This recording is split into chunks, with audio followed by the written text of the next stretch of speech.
이제 시간이 되었으므로 8월 넷째 주 주일 예배 드리도록 하겠습니다. 다 같이 묵상기도 시겠습니다.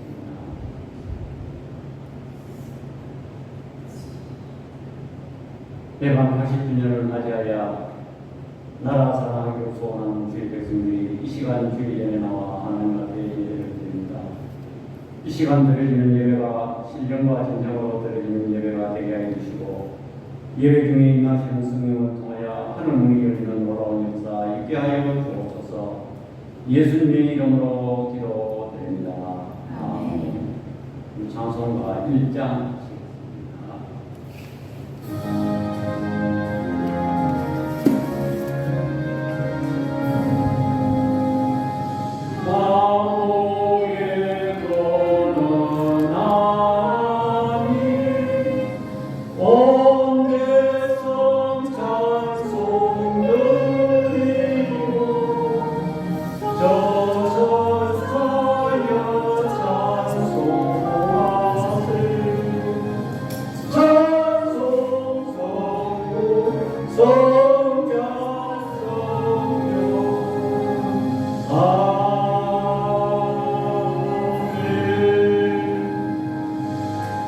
사도신경 보도록하겠습니다.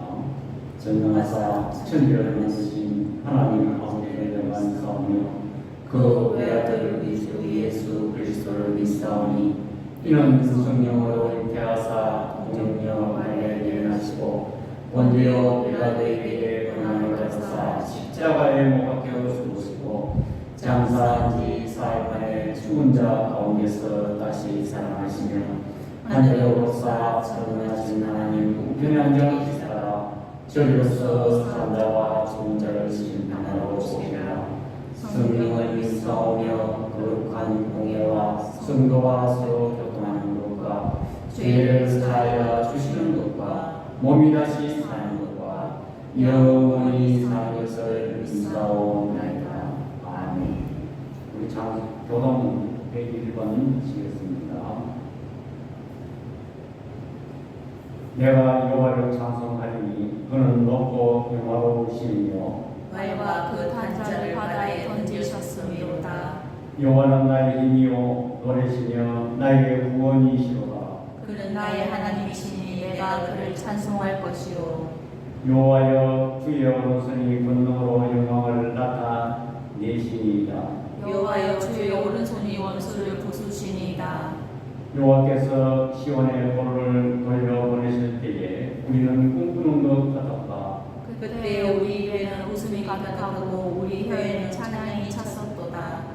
그때에 나라 가운데서 말하기를 여호와께서 그들을 위하여 큰 일을 행하셨다 하였도다. 여호와께서 우리를 위하여 큰 일을 행하셨으니 우리는 기쁘도다. 그간에 행하던 백성이 큰 빛을 보고 사망의 그늘진 땅에 거주하던 자에게 빛이 비치도다. 주께서 이 나라를 창성하게 하시며 나의 기업 이스라엘이여 복이 있을지어다 하실 것이니라. 아멘.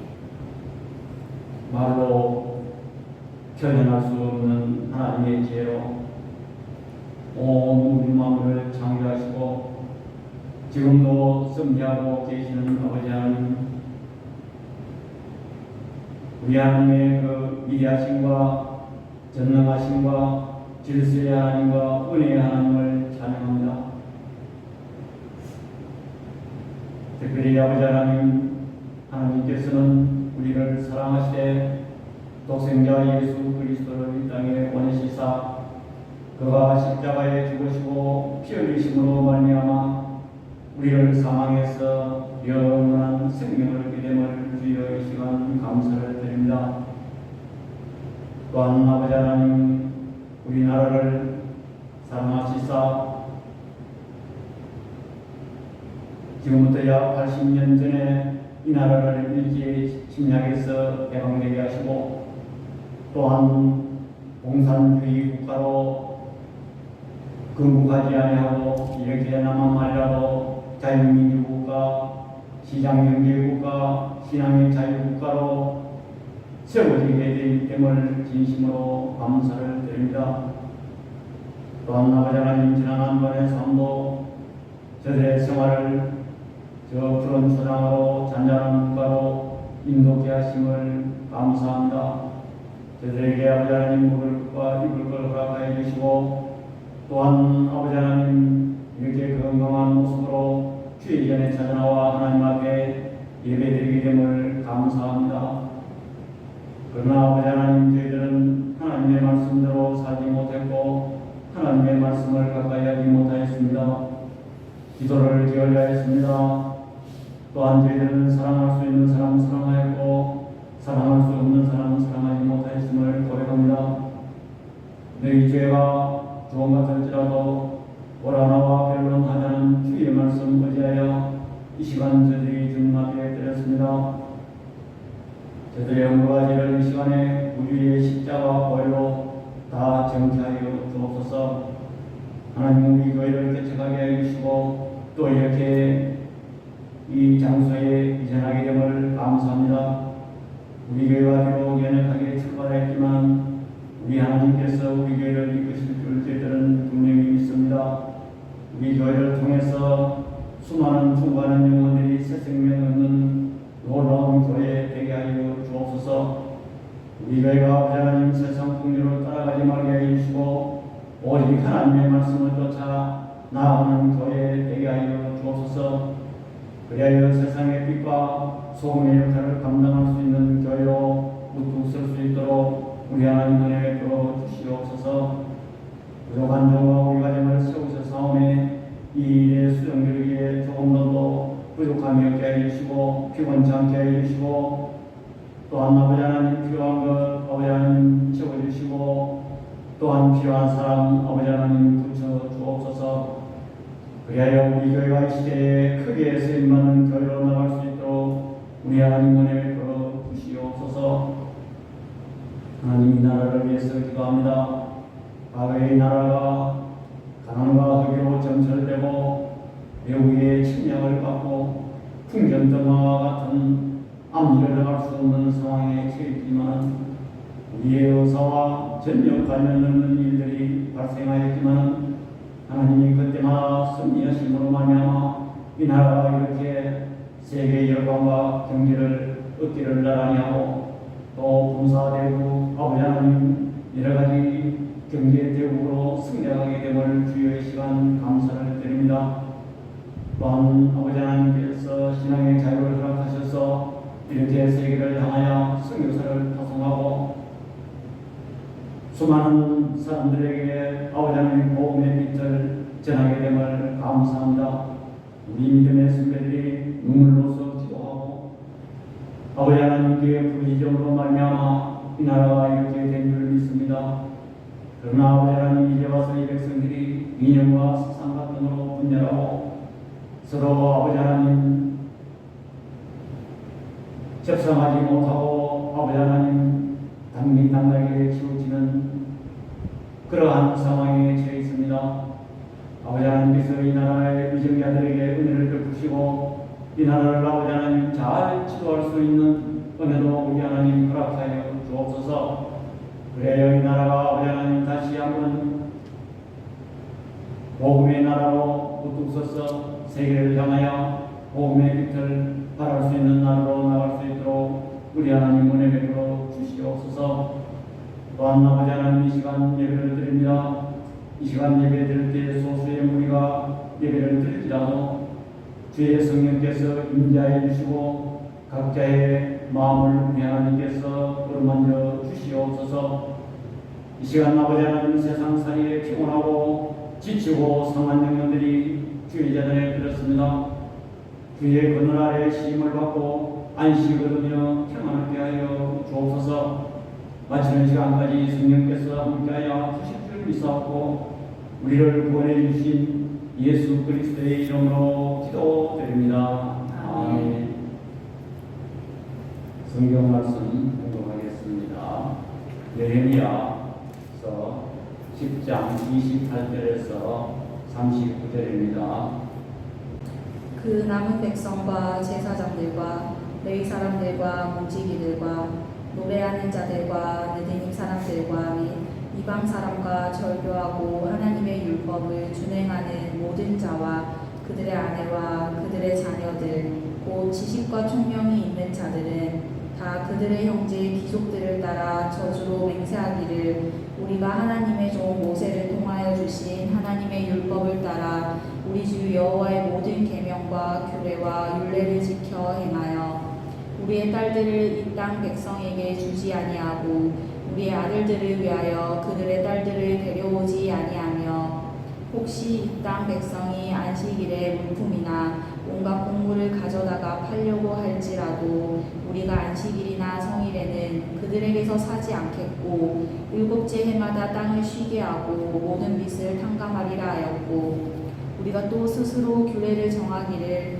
해마다 각기 세겔의 3분의 1을 수납하여 하나님의 전을 위하여 쓰게 하되 곧 진설명과 항상 드리는 소제와 항상 드리는 번제와 안식일과 초하루와 정한 절기에 쓸 것과 성물과 이스라엘을 위하는 속죄제와 우리 하나님의 전의 모든 일을 위하여 쓰게 하였고 또 우리 제사장들과 레위 사람들과 백성들이 제비 뽑아 각기 종족대로 해마다 정한 시기에 나무를 우리 하나님의 전에 바쳐 율법에 기록한 대로 우리 하나님 여호와의 제단에 사르게 하였고 해마다 우리 토지 소산의 만물과 각종 과목의 첫 열매를 여호와의 전에 드리기로 하였고 또 우리의 맏아들들과 가축의 처음 난 것과 소와 양의 처음 난 것을 율법에 기록된 대로 우리 하나님의 전으로 가져다가 우리 하나님의 전에서 섬기는 제사장들에게 주고 또 처음 익은 밀의 가루와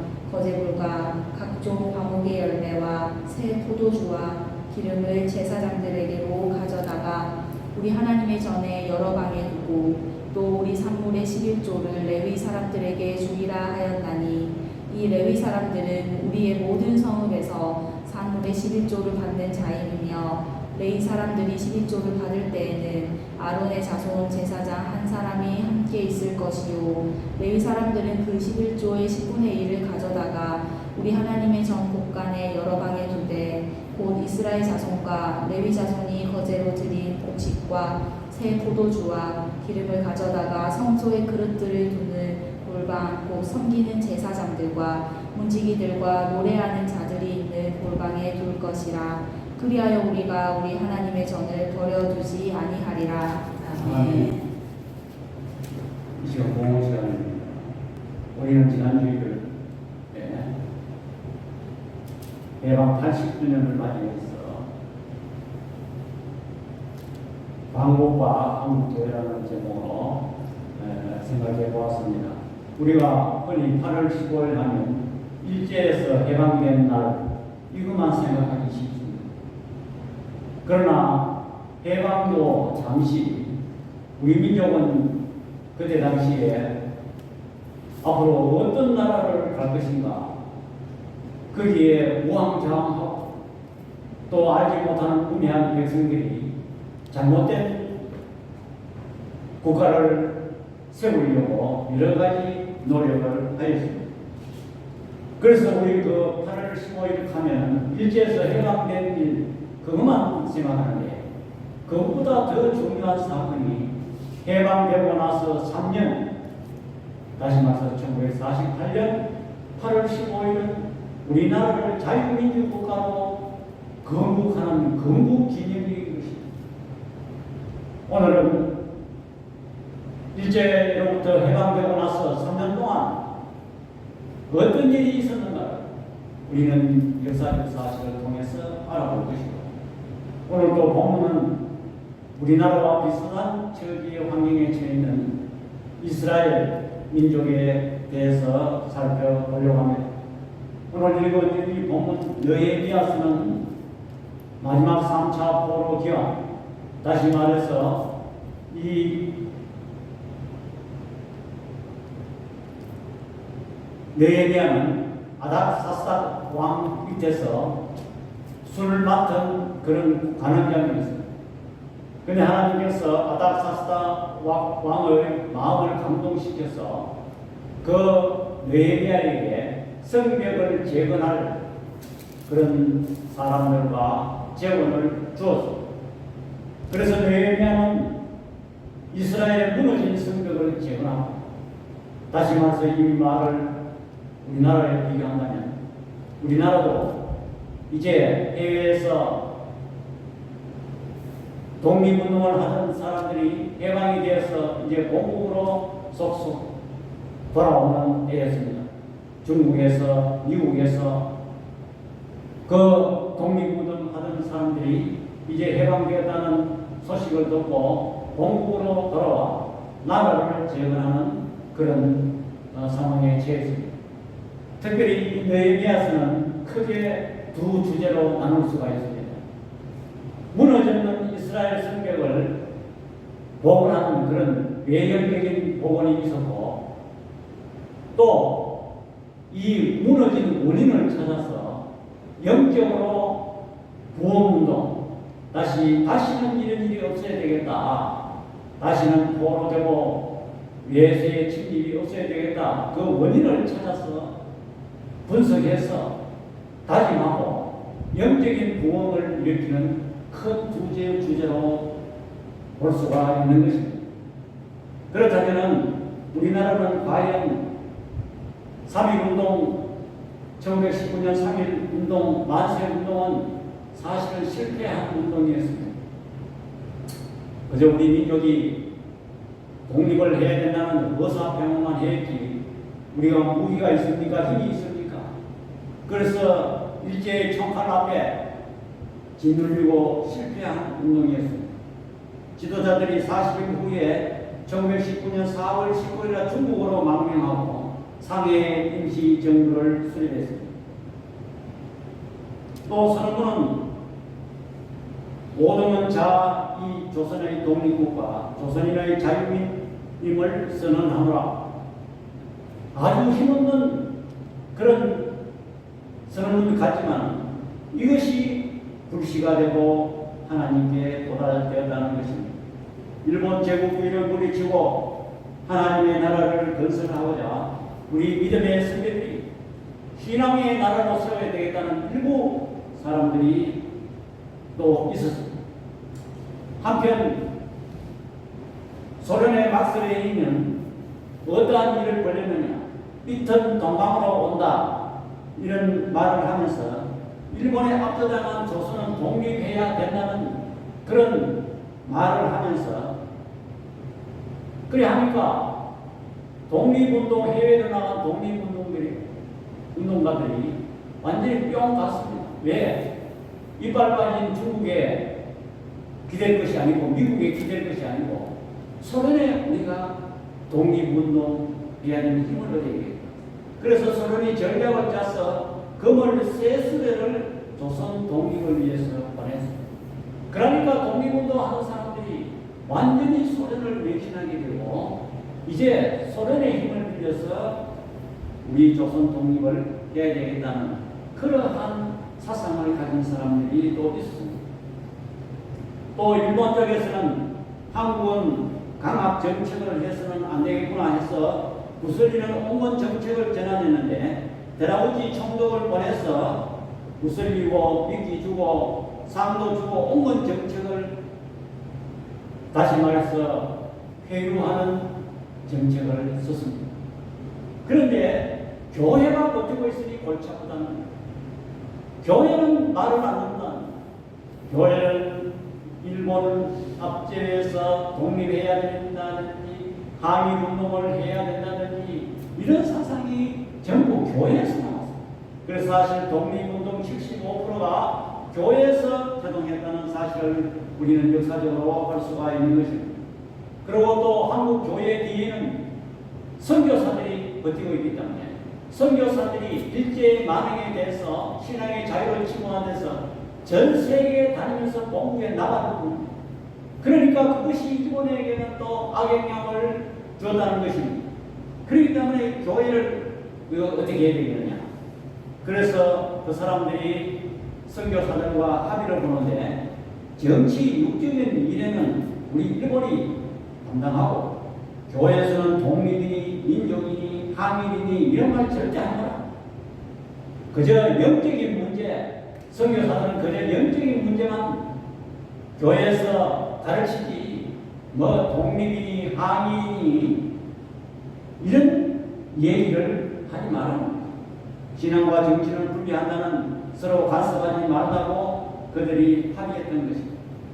그래서 독립운동의 교회 중심이 되었던 독립운동이 변질되고 청년들이 독립운동하러 교회에 왔다가 실망하고 다 교회를 떠났습니다. 또 일제는 나빠지기 위해서 신사참배를 요구했습니다. 신사참배는 천황식 동방요배하는 것이고, 신사를 교회에 차려놓고 절하고 예배를 보라는 것입니다. 먼저 예배 드리기 전에 일본 신사를 거기에 차려놓고 거기서 동방요배를 하고 동쪽을 보고 일본 천황 이게 절하고 예배를 보라는 것입니다. 우리 한국 지도자들의 한국 교회사의 큰 오점입니다. 1938년 9월 9일 평양 장대교회가 우리 한국의 부흥 물길이 일으키는 교회 아닙니까? 총에서 260명 목사 장로들이 모였는데 선교사들이 60명 모이고 목사 장로 200명이 모였습니다. 총회장은 신사 참배는 애국 활동이지 신앙 활동이 아니다는 그런 오르시면 예하십시오 가만 묻고 아니면 아니라 하시오 부는 묻지 않았습니다. 그리고 일사천리로 통하십니다. 교회가 잘한 것도 있지만은 가장 큰 오류를 범했습니다. 제1계명을 범했습니다. 1계명은 뭐냐? 하나님께서 내 앞에서 다른 신을 내게 두지 말라 하는 그 계명을 범했다는 것입니다. 그래서 하나님은 대단히 노해했습니다.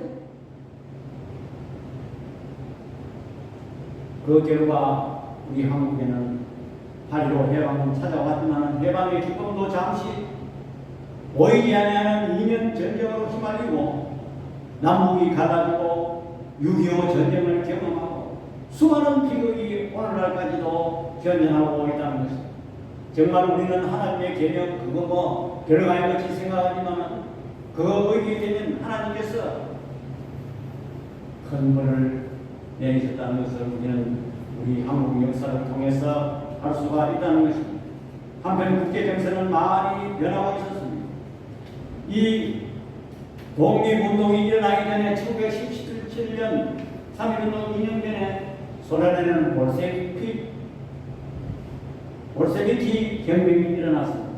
소련은 레닌, 스탈린이 지도자가 되어 공산당 혁명에 성공하고 제정 러시아를 뒤엎고 소련은 공산당 천지로 만들었습니다. 그 볼셰비키 혁명을 통해서 전 유럽과 세계가 열광했습니다. 그때 당시는 공산주의가 이렇게 나쁜지를 몰랐습니다. 미국도 공산주의를 그렇게 나쁘게 보지 않았습니다. 해방 후 3년 후에 8월 15일 날 특히 건국의 주역인 이승만 대통령과 많은 지도자들은 철저한 기도의 사람이었고 성령의 사람이었습니다. 독립운동과 건국, 6.25 승리, 경제 기적은 돌이켜보면 하나님의 은혜요. 그 중심에는 교회가 있었습니다. 그때 당시에 해방되고 일제부터 해방되고 소련의 볼셰비키 혁명으로 소련 공산주의가 세계를 열광하고 모두 공산주의를 선호했습니다. 그때 당시에 우리나라의 분위기는 미국 분쟁에서 조사한 바에 의하면 70%가 사회주의를 원하고 공산주의의 7% 플러스 아니가 77%가 사회주의와 공산주의를 원했습니다. 자본주의는 그저 13% 내외로 아주 열세했습니다.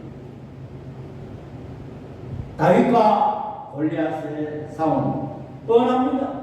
공산주의나 사회주의 국가로 건설 쪽으로 기울었습니다. 2차 대전 후 소련군이 점령한 나라는 모두 공산국가가 되었습니다. 북한 역시 그랬습니다. 1917년 볼셰비키 혁명은 마르크스, 스탈린 이 사람들이 주역이 되었는데 온 세계가 열광했습니다. 단지 유일하게 이승만 박사만이 공산주의는 망하게 된다고 주장했습니다. 전 세계가 열광하고 미국도 공산주의에 대해서 그렇게 아주 호의적이었습니다. 이승만 박사만이 공산당의 당구당이라는 그런 제목으로 1923년 태평양 잡지에 글을 기고했습니다. 공산주의라 하면 망하게 되는 이유를 이승만 박사는 5가지 나열했는데, 재산이 공평하게 되면 근로 이익이 끊기고 일을 하지 않는다. 자본주의는 사실 자기가 노력하면 자기 것이 됩니다. 돈 내기입니다. 우리 한국 사람 돈 내기 하면 무슨 말이냐? 많이 하면 딱 돈을 네가 10시간 하고 이 옷을 해치우면 돈을 얼마 준다 하면 죽을 돈 샀던 거라고 빨리 해치웁니다. 그게 돈 내기. 재산이 공평하고 그러면 열심히 일할 필요가 없습니다. 그래서 공산주의가 되면은 배급만 받으면 되니까 딱 정해진 시간만 일하고 또 열심히 하지 않습니다. 왜? 똑같이 배급을 주니까. 그래서 근로의욕이 끊기고 일하지 않는다는 것입니다. 두 번째로 기업가가 없으면 혁신이 일어나지 않습니다. 다시 말해서 무엇을 새로운 것을 발견하고 전부 여러분 세계를 보십시오. 여러 가지 과학이나 모든 앞서간 아이템들이 어디서 나왔는가? 전부 자율주행에서 스스로 노력하고 연구하고 밤새도록 연구하고 자기 것이 되고 자기 것을 인정해주고 그런 나라들이 전부 앞서가는 기술을 만들어내는 것입니다. 또한 이승만 박사가 세 번째로 공산주의를 하면 안 되는 이유를 지식인이 없애면 모든 사람이 우매해진다는 것입니다. 어리석어진다는 것입니다. 공산주의를 하면 많이 배운 사람 필요 없습니다. 많이 배운 사람 별로 대우해주지 않습니다. 똑같이 취급합니다. 그러니까 많이 배울 필요가 없는 것입니다. 오히려 많이 배운 사람을 천대합니다. 그렇기 때문에 모든 백성들이 지식 수준이 낮아지니까 발전할 수가 없다는 것입니다. 우리나라가 이렇게 잘 살고 기술이 좋은 것은 우리나라 국민들이 어떻게 하면 자녀들을 공부를 시킬까? 논밭 팔아서라도 자녀를 공부시킨 덕에 오늘날 우리나라가 이렇게 되었다는 것입니다. 이승만 박사가 또 공산주의를 망한 이유는 종교를 없앤 공산주의는 교회를 허락하지 않습니다. 공산주의는 특별히 종교를 허락하지 않는데 종교를 없애면 도덕적으로 타락한다는 것입니다. 다섯 번째로 소론을 조국으로 믿으면 배반당한다는 것입니다. 소론을 언젠가는 배반한다는 것입니다. 자, 이러한 사실을 이승만 박사가 책을 만들어내고 세계 모든 사람들이 공산주의를 강화하고 열광하고 공산주의의 나쁜 점을 그때는 발견하지 못했습니다. 그런데 이 이승만 박사만큼은 해안을 줘서 미리 예언하고 공산주의를 하면 안 한다. 모든 사람이 비웃는 그런 시기였습니다. 그러나 성경의 사람은 미리 기회를 주심으로 이렇게 공산주의를 하면 안 된다고 책을 내면서 미국 지도자들에게 설득했던 것입니다. 그 후 30년 뒤에 어떤 일이 벌어졌느냐? 1947년 미국 트루먼 대통령이 이제는 깨달았습니다. 더 이상 공산주의와는 함께 할 수 없다는 것을 그는 선포하고 트루먼 독트린을 발표했는데 자유진영과 공산진영으로 선을 그었습니다. 세계 공산화를 막은 이 트루먼은 자유세계 영웅으로 기록되었습니다. 자, 그렇다면 트루먼보다 30년 앞서 예언한 이승만은 용납할 수 없고 망한다, 공산주의는 용납할 수 없고 망한다는 이런 책을 내고 미국 지도자들을 설득하고 그렇게 그의 머리에서 나왔다는 것은 그것은 놀라운 일인 것입니다. 자, 그렇다면 공산주의가 창시된 후로부터 그의 예언대로 70년 후에 막을 내렸는데 그 공산주의 유산으로 지금 북한, 쿠바, 라오스 등 몇 나라만 남아있고 공산주의를 채택한 나라들이 전부 실패하고 민주주의, 자본주의로 바꿨습니다. 그러면 70년 동안 어떠한 일이 벌어졌느냐? 마크 크루마가 쓴 공산주의의 검은 역사라는 책을 썼는데 1년 명 이상 학살됐다는 것입니다.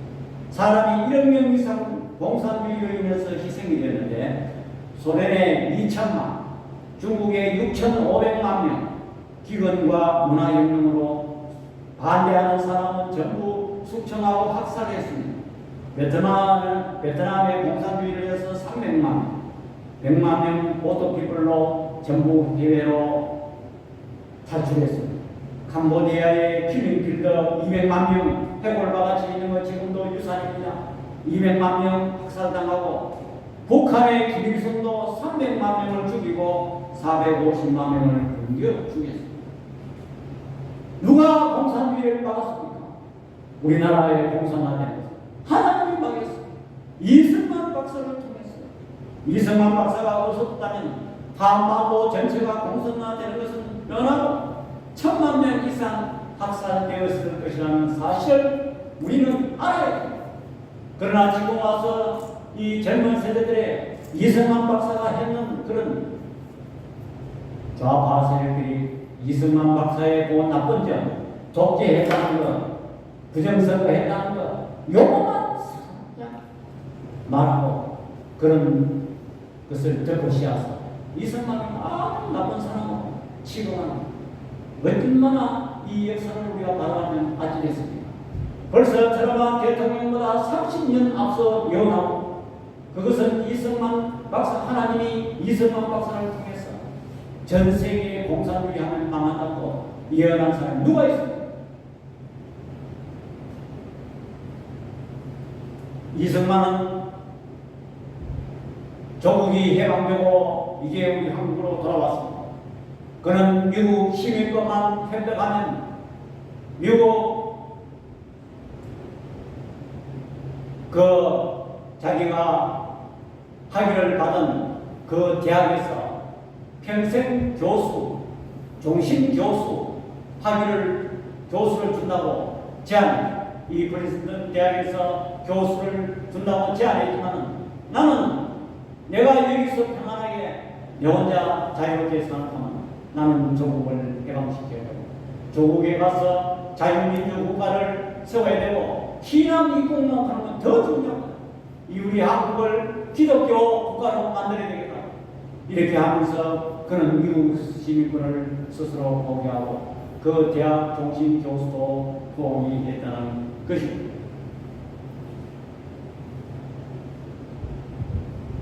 그는 우리 한국에 와서 77%라는 공산주의를 원하는 세력들이 있었지만은 그는 공산주의와 타협하지 아니하고 외교력을 총동원해서 유엔의 칭크락을 받아 남북 단독으로 1948년 5월 10일 날 자유선언을 치렀습니다. 그래서 국회의원 198명을 뽑아서 전국회, 제주도는 4.3 사건으로 투표를 하지 못했습니다. 그래서 1948년 8월 15일 날 전국회 5,000년 역사의 위대한 역사이기 때문입니다.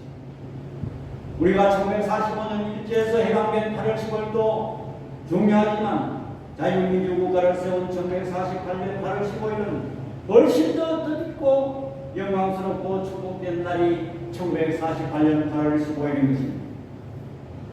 우리가 이렇게 번영과 평화와 자유를 누리는 것은 하나님이 일찍이 계획하심이 있었기에 이승만 박사를 통해서 이루어진 것입니다. 1948년 7월 17일 이승만 박사가 전국회 의장으로 선출되었는데 첫마디가 동지 여러분, 신생국가 대한민국을 허락하신 하나님께 감사 기도를 드립니다. 우리 국회 회의록에 당당히 기록되어 있습니다. 그 기도 내용도 다 기록되어 있습니다. 200명 중에 198명이 참석했는데 2명은 제주도에서 4.3 사건으로 참석하지 못했습니다. 그런데 이훈영 의원이 목사이면서 국회의원에 당선됐습니다. 그래서 이승만 박사, 이훈영 의원 목사님 나오셔서 기도하세요. 그래서 이 사람은 누구냐? 이범석 장군의 사위인데 감사기도 전문이 국회 회의록에 다 있습니다. 우리나라가 이처럼 기도로 시작하는 국가입니다. 기도로 시작하는 국가는 흔들리지 않습니다. 그나마 우리나라의 정황을 보면 하나님의 은혜로 비록 북한은 공산주의를 채택했지만 하나님의 은혜로 이승만 목사를 통해서 남한만이라도 이렇게 자유민주국가, 시장경제국가, 신앙의 자유국가를 세웠다는 것입니다. 당시에 78%의 사회주의 공산주의를 선호했지만은 그때 당시에 또 박은영이 이끄는 당원이 공산주의 이끄는 당원이 80만 명이나 되었지만 하나님의 은혜로 이승만이 이끄는 자유민주국가를 세우고 하나님의 권한 영역이며 이것은 하나님의 은혜라는 것을 우리는 알 수가 있다는 것입니다. 말도 안 되는 그런 게임에서 이승만은 하나님의 나라를 소유함으로써 하나님이 그를 통해서 이 나라를 자유민주국가, 시장경제국가, 신앙의 자유국가를 세웠다는 것입니다.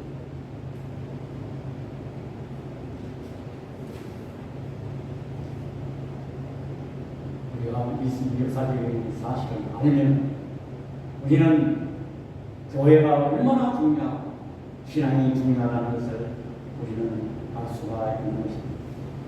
이처럼 해방과 건국 이 사이에 어수선하고 어디로 가야 할지 방향을 모르는 이민족에게 이 자유민주국가 설립된 배경 또 일제에서 독립운동의 그 배경이 핵심에는 우리 신앙의 지도자들이 있었다는 사실을 우리는 깨달아야 되는 것입니다.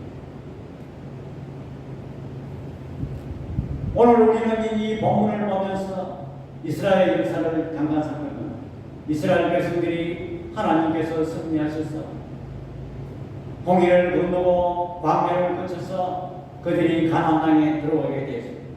가나안 땅에 들어가서 풍요를 맛봤는데 그들이 이제는 하나님을 밀어내고 이 풍요를 갖다 주는 것이 어떤 세상의 행복을 갖다 주는 것이 바알신을 섬겼다는 것입니다.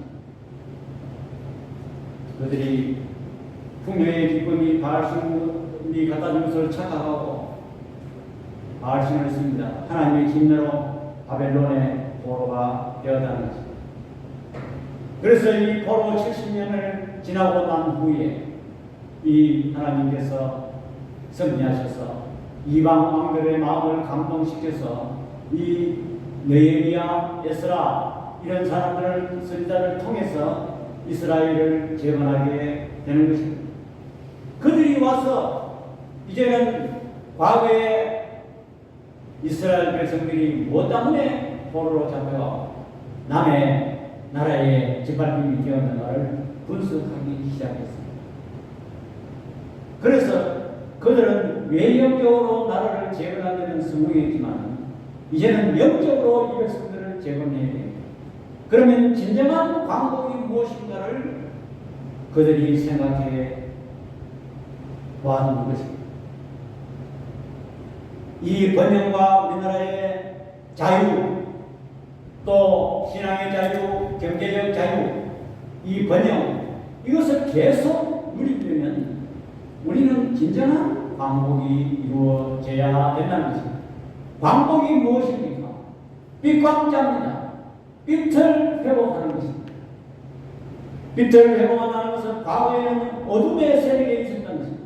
남의 지배하에 있는 것은 우리의 의사대로 경제활동할 수 없고 우리의 의사대로 우리는 배울 수 없고 우리의 의사대로 모든 나라를 할 수가 없습니다. 그것은 암흑의 시대였습니다. 그래서 광복이라는 그 자체가 빛을 회복한다는 것입니다. 영적으로도 보면 우리는 사단의 지배 아래 있었습니다. 사단의 지배 아래 우리는 끌려다녔습니다. 그러나 예수님이 오셔서 우리를 광복시켰습니다. 빛을 주셨습니다. 예수님은 빛입니다. 우리를 사단의 어둠의 세력에서 빛을 회복시켜 주셨습니다.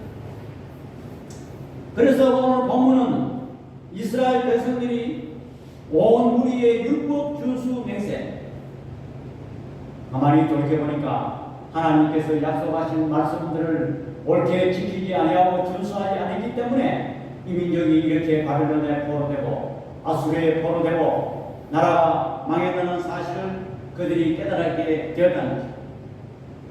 그들이 백성들을 지키기로 한 율법의 구체적인 내용은 무엇인가? 첫 번째로 이방인과 통혼 금지 준수 맹세인 것입니다. 30절에 보면 우리의 딸들을 이방 백성에게 주지 아니하고 우리의 아들들을 위하여 그의 딸들을 데려오지 아니하며 그랬습니다. 왜 이 약속을 첫 번째로 삼았느냐? 이스라엘이 망한 이유가 근본 원인이 이방 여인을 들어오기 때문이었던 것입니다. 예를 들면 다윗 왕의 후기를 받던 이 솔로몬 왕은 부왕의 대를 이어서 처음에는 하나님을 잘 섬기다가 나중에 타락하기 시작했습니다. 그는 많은 척을 묻는데 특별히 이방 여자를 데리고 왔습니다. 그래서 이방 여자를 데리고 왔는데 이방 여자가 데리고 온 그에는 우상이 함께 따라왔습니다. 이방 여자들이 섬기는 우상을 데리고 왔습니다. 여자 말 안 듣는 사람 남자 없다고 전부 우상을 데리고 와서 우상을 섬겼습니다. 그 결과 이스라엘이 남북으로 갈라졌습니다. 북이스라엘과 남쪽 유다로 갈라졌습니다. 북이스라엘은 아수르에, 유다는 바벨론의 패망이 되었고 그 원인이 되었습니다.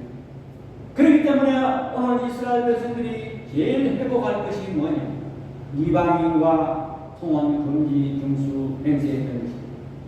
두 번째로 이스라엘 백성들이 안식일을 잘 지켜야 되겠다. 주일날 일절 매매하는 것을 금지해야 되겠다. 성일에 매매하는 안식일은 뭐고 성일이 무엇이냐? 성일은 매달 첫날 드리는 월삭, 속죄일, 무교절, 불임절, 초일, 초실절, 칠칠절, 초막절 각종 절기에 매매를 다시 말해서 경제 활동을 금지한다는 것입니다. 그 다음에 안식년은 7년째 되는 날에 땅도 쉬고 채무를 탕감해주는 그런 규례가 있습니다. 안식일에 7년째 쉬게 되면 생산이 모든 것이 중요한 땅을 놀랍니다. 그러면 손해가 아닌가 그렇게 생각하지만 한 해 땅도 쉼으로 인해서 지력을 회복하고 또 일꾼들도 쉴 수가 있습니다. 경작을 안 하니까 재충전할 수가 있는 것입니다.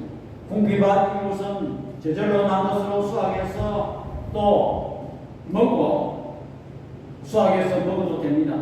또한 나머지 것은 덜 지성들이 또 먹이로 활용할 수가 있다는 것입니다. 또 안식년에 채무를 면제를 받은 그 사람들이 같은 이웃이고 형제라는 것을 깨닫고 그들도 모든 채무에서 해방되는 기법을 누린다는 것입니다. 세 번째로 바칠 예물에 관련 규례 중수 내용입니다. 32절과 34절에 보면 그들이 이스라엘 성전 제사 유지를 위해서 20세 이상 성인 남자는 성전세를 납부하기로 했습니다. 또 번제용 화목 조달 준수도 맹세했습니다. 또 35절과 37절에 보니까 첫 소산 첫 열매 초태생을 바치는 관련 규례를 준수하는 맹세를 했습니다. 또한 37절과 39절에 11조 예물을 드리는 규례를 준수를 맹세했습니다. 이 모든 것은 하나님의 성전 제사와 다시 말해서 요즘 말하는 교회를 위해서 움직일 수 있는 헌금을 드린다는 것입니다. 그래야만이 제사장들과 레위인들이 그것을 받아먹고 생활을 함으로써 하나님의 교회를 잘 운영할 수가 있다는 것입니다. 하나님의 교회를 운영해야 백성들에게 율법을 가르치고 죄를 회개토록 하는 것이 하나님을 배반하지 않고 잘 섬길 때 나라가 행복하고 진정한 광복이 이루어져야 된다는 것입니다. 오늘날 우리는 이렇게 하나님의 은혜로 우리 믿음의 선배들이 신앙생활을 잘함으로써 우리나라가 이렇게 번영하고 평화롭고 또 이렇게 경제적으로 부유한 나라가 됐습니다. 우리는 외형적으로 광복이 남한만이라도 이루어졌습니다. 나라도 재건되었습니다. 그러면 진정한 광복은 무엇인가? 하나님께로 돌아가고 하나님의 말씀대로 살아가는 것이 진정한 광복입니다. 오늘 이스라엘 백성들이 이와 같이 이 크게 세 가지 이렇게 규례를 이제는 그 사람들이 뉘우치고 다짐하고 지키겠다고 약속한 그 내용처럼 우리도 진정한 바꾸는 무엇인가? 하나님께로 돌아오고 하나님의 교회에서 견이 잘 돌아가도록 우리가 헌금을 하고 또한 신앙생활을 올바르게 하는 것이 진정한 광복이라는 것을 우리는 믿어야 하는 것입니다. 에베소 5장 8절 9절 우리가 읽고 설교를 마치려고 합니다. 다 같이 시작. 너희가 전에는 어둠이 되니 이제는 주 안에서 빛이라. 빛의 자녀들처럼 행하라. 빛의 열매는 모든 착함과 의로움과 진실함에 있느니라. 기도하겠습니다. 사랑의 아버지 하나님, 은혜와 사랑을 이 시간 감사합니다. 우리가 일제 지하에서 해방된 것도 하나님의 은혜입니다. 그때 당시에 모든 사회 분위기와 사회주의 공산주의로 다 가지를 보냈지만 하나님의 은혜로 이승만 박사를 통해서 나라가 자유민주 국가로 세우게 됨을 주님의 시간 감사합니다. 이 민족이 어느 방향으로 가야 되는지 헤매고 무리했지만 하나님께서 인도하셔서 이렇게 자유민주 국가로 세우지니 오늘날 와서 해방 80주년을 와서 지나와 보니 그때의 결정이 얼마나 잘했다는 것을 우리는 깨닫게 됐습니다. 그러나 진정한 광복은 하나님께로 돌아가고 하나님의 말씀대로 살고 우리 한국 교회가 다시 한번 하나님의 말씀대로 돌아가는 이러한 귀한 은혜가 있는 역사가 있도록 우리 하나님 은혜 베풀어 주시옵소서. 그래 이 나라가 다시 한번 세계 속에 우뚝 서는 나라로 발전할 수 있도록 우리 하나님 은혜 베풀어 주시옵소서. 예수님의 이름으로 기도드립니다. 아멘. 교회를 위해서 기도해 주시기 바랍니다. 1. 흥미에서 제일관에서 제일교회에 예의의 말씀이 있습니다. 예수께서 주시기 바랍니다. 5장 찬송 부분의 축복의 기도를 드리겠습니다.